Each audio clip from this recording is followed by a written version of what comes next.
За өглөөний мэндэ за түрүүн лайв хийжсэн жаахан буруу юм дээр нь дартсан байна лээ шүү. Тэгээд нөгөө дүрсэн ингээд эргэцсэн байна лээ уучлаарай. За энэ удаад ч гэсэн ард байгаа самбар бол буруу талаасаа гарч байгаа шүү. Тэрийг та нар бас зөв болгож уншаарай гэж хэлмээр байна. За ингээд хөл хорой тогтоолоо. Хөл хорой тогтоосноос болж монголчуудын орлого, бизнес ахаад 14 хоногор тасрах боллоо. Тэгээ энэний буруутан хий юм бэ? Нэгдүгээрт энд бас хариуцлага тооцох хэрэгтэй. Энийг би байнга ярьж байгаа шүү. За эрүүл мэндийн яамныхан ялангуяа тэр нөгөө орон байрны хулгайч Порчиг. За тэгээ түүний хамсаатнууд эднэрт бол яаралтай хариуцлага тооцоо. Эднэрийн буруу бодлогоос болж ийм одоо нөхцөл байдал үүсэж байгаа шүү. За би шууд хэлээдгий. За энэ ард бичээстэй байгаа. За би өнгөрсөн 31 хоногийн одоо хөл хоройгоор 31 лайв хийсэн юм байна лээ шүү. За тэгээд би бол ер нь энэ дэлхийд байхгүй 21 хоногийг 14 хоног болгохын төлөө тэмцсэн. За тэр ингээд болсон шүү. Тэг минийхээр болсон. Миний тэмцлийн үр дүнд хамгийн их хашгирсан. За 19 20 хоног дээр коронавирусыг илэрч ийн гэж солиороод байсныг би бас маш их тэмцсэн. Одоо 5 дахь хоног дээр илрүүлдэг болсон шүү. Тийм учраас энэ бас тэмцлийн үр дүн шүү. За ингээд 1 сая төгрөг өгөөч гэж хамгийн түрүүн хашгирч эхэлсэн хүн шүү би бэлнээр нь. Тэ. Ерөнхийлөгч бас ярьж ирсэн. За хамгийн гол нь миний хэлэх гээд байгаа юм юу гэвэл за миний хэлснээр ямар ч байсан тэр цахилгаан дулааныг үнгүй болгосоо. Мөнгө өгч чадахгүй цахилгаан дулаан өг гэж би аль сар гаруугийн өмнө хашгираад эхэлсэн. Тийм болсон. Одоо тэгвэл ахаад 14 хоног хөлөөрөө тогтоож байгаа юм чинь ямар одоо нөхөн олгоор хохирол алдагдлыг компенсац хийх юм бэ? Тэрийг засгийн газар одоо бодож гин үү? За би бол одоо энэ банк бус санхүү за тэгэл юу гэдгийг ломбардын одоо зээлийн хүүг 6 сараар зогсоо үйл хөдлөлийн одоо татварыг 6 сараар зогсоо газрын төлбөрийг бас 6 сараар зогсоо гэдэг ийм шаардлагуудыг ийм санаануудыг хэлсэн. Энэ маань бас одоо энэ 14 хоногт нэгэн хөл хорой тогтоож байгаа юм бол нөхөн олгуурт нь орох байх гэд найдаж байна. За тэгээд тэр хариуцлага ярьж ирснийгаа бас үргэлжлүүлэхэд үнэхээр энэ бол эрүүл мэндийн яамны тэр хөсөөтийн нөхдүүд энэ яамны сайдын одоо арчаагүй мулгуу ажиллаа хийж чадахгүй ийм байгаагийн л одоо илэрнэ шүү. За зөндөө ярих юм байна. Хүний амь хүртэр ирсэж сайн 22-ын товчоон дээр бас нэг хүүхэд за өчнөө олон монголчууд өнөөдөр бас иши тиши явж чадахгүй одоо хөл хоригдоод ингээд зовж байгаа шүү. Тэ. За дээр нэмээд энэ хөл хорионоос болж нийгэм одоо эдийн засгийн маш их хохирол учирдсан шүү дээ. Энэ ковидын эрүүл мэндийн хохирлоосоо нийгэм эдийн засгийн иргэдийн орлого бизнесийн хохирол нь бүр 5 дахин илүү гэж байгаа шүү дээ. Гэтэл бид нар одоо ийм жижигхэн улс ихэнх нь одоо хөдөө амьдардаг цөөхөн хүн амтаа 3 сая тэгээд одоо ханиад нусанд дарлагцаар агаад бүр дасал болчихсон дархлаа тогтчихсон ийм хүмүүс энэ онцлогоо ашиглах ёстой байтал бид нар одоо ингээл хөл хорой тогтоогоол өөрөө өөрсдөө маш их гай болж гин шүү. Энэ бол маш буруу бодлого шүү. Ер нь одоо зай бариад амны хаалтаа хийгээд тэнийх гадуур явахгүй ингээд байх юм бол энэ одоо вирус чинь тэгж өөрөө явдаг вирус биш. Хүн дээр очиод наалтчдığım биш. Салхи агаараар дамжчдığım одоо биш штэ. Эн чинь хувь хүний хариуцлагын асуудал. Гадуур гараад гүүгээд ханиад тусмаар байгаа бол тэр хүн өөрөө одоо өөрийнх нь л ухамсар, өөрийнх нь л мэдлэгийн асуудал шүү дээ. Ханиад хүрсэн хүн одоо ч юм уу с ิจ гтэй хүмүүстэй хэн нэгэн хүнтэй уулзахгүй өрөөндөө гэртээ өөрийгөө тусгаарлаад байх нь тэр хүний өөрийнх нь л асуудал шүү дээ. Тийм болохоор одоо ийм жижиг улс ийм нөхцөл байдалтай үед ингэж хатуу хөл хорой ингэ дахин тогтоож байгааг бол би маш буруу гэж үзэж байгаа шүү. Тэ. Дээр нэмээд одоо энэ худлаа мэдээлэл өгч хүмүүсийн тархийг их угааж байна. Юм үннээрээ байх хэрэгтэй шүү. За гадаадд байгаа монголчуудаа ягаад авахгүй болчихвоо? Гүн дотоодод нэг хэдэн хүн халдвар авсны төлөө гадаадад байгаа монголчууд ямар буруу хийсэн болоод одоо бүтэн 10 сар тэнд ингэж шармахтайгаа хатах ёстой юм бэ? Энэ явах байсан онгоцны нислэгүүдийг жишээлбэл одоо энэ 25-нд Сеул явах байсан нислэгийг цуцалчлаа шүү дээ. Ямар учиртай юм бэ? Гадаадад байгаа монголчуудаа эртхэн авчихсан бол тий зөв зохион байгуулсан бол эдгээр чинь тэнд очиод одоо ингээд өвчин тусахгүй байсан шүү дээ. 3 сард энэ улс орнууд чинь гайгүй байсан шүү дээ. Япон, Солонгос яамныхны буруу бодлого, буруу зохион байгуулалт.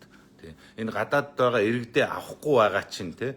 Эн чинь хүний эрхийг ноцтой зөрчиж байгаа. Монгол хүн гэдэг чинь хүн биш болцсныг харуулж байгаа юм шүү. Сая онгоцон дээр ирсэн хүнийг орхиод ирсэн байна л шүү дээ Германд. Юу гэсэн үг юм? Монгол хүн тийм болцсон юм уу?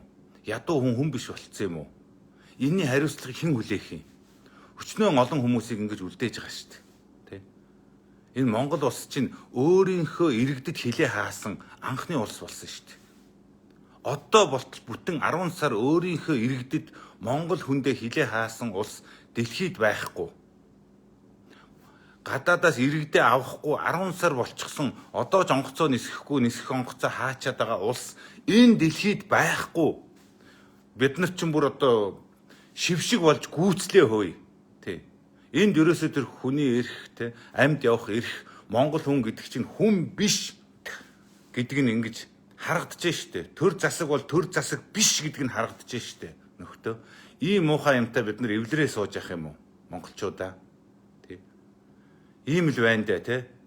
Тэгэхээр ийм зүйлийг зөв зохион байгуулад аваа явж чадахгүй ийм төр засаг ингэж ард иргэдээ гаргуунд нь хайсан тий ингэж доромжилж одоо байгаа төр засаг бол үнэндээ л нэрэ одоо хэлэх үг алга байна шүү монголчуудаа.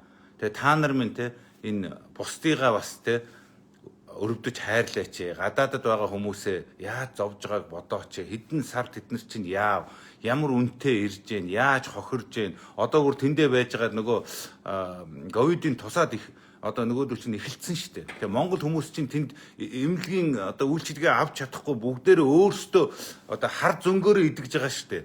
Энд ч гэсэн бүгдээрээ хар зөнгөөрөө идэгж байгаа. Та нар идгээгээд байгаа юм байхгүй, манайхан идгээгээд байгаа юм байхгүй. Бүр 9 сая төгрөгөөр нэг хүнийг идгээж гэн гэж мөнгө угааж тийм солиотой юм ярьж ин л шүү дээ. Хөөш. Ийм юм яриад ингэж тэр их мөнгө төгрөгийг идэж уугаад ингэ явж байгаа хүмүүст одоо энэ төр засаг дээд нөхдүүд хариуцлага тооцдгүй. Энийг өөгшүүлж яадаг. Худлаа ярьсан, холигдсан, шинжлэх ухаанч бус дэлхийд байхгүй юмнууд хийж байгаа нь одоо баригдчихэд байхад өнөөдрийг бол энэ хүмүүст арга хэмжээ авахгүй ингэж явуулж шít. Гадаадад байгаа монголчуудаа авахгүй шít. Одоо энэ ковидээс болоод дотооддоо хүртэр энэ хүмүүсээ явуулахгүй шít. Дотооддоо зовж байгаагаа одоо олон хүмүүс мэдж байгаа шít. Хөдөөнөөсөө хот руу, хотоосоо хөдөө рүү явж чадахгүй гаццсан. Энэ хүмүүс одоо тэр гадаадад байгаа хүний нутагт байгаа ядарсан дүдэрсэн хүмүүсийнхээ зовлон ойлгох цаг нь боллоо штэ монголчуудаа. Тэ одоо гадаадад ямар хүнд байгаа бол тэр хүмүүс боддоо дотооддоо ямар хүнд байгааг та нар одоо харж штэ. Тэгэхэд гадаадад хүний нутагт одоо дандаа ядарсан зүдэрсэн нь үлдсэн штэ хөөе.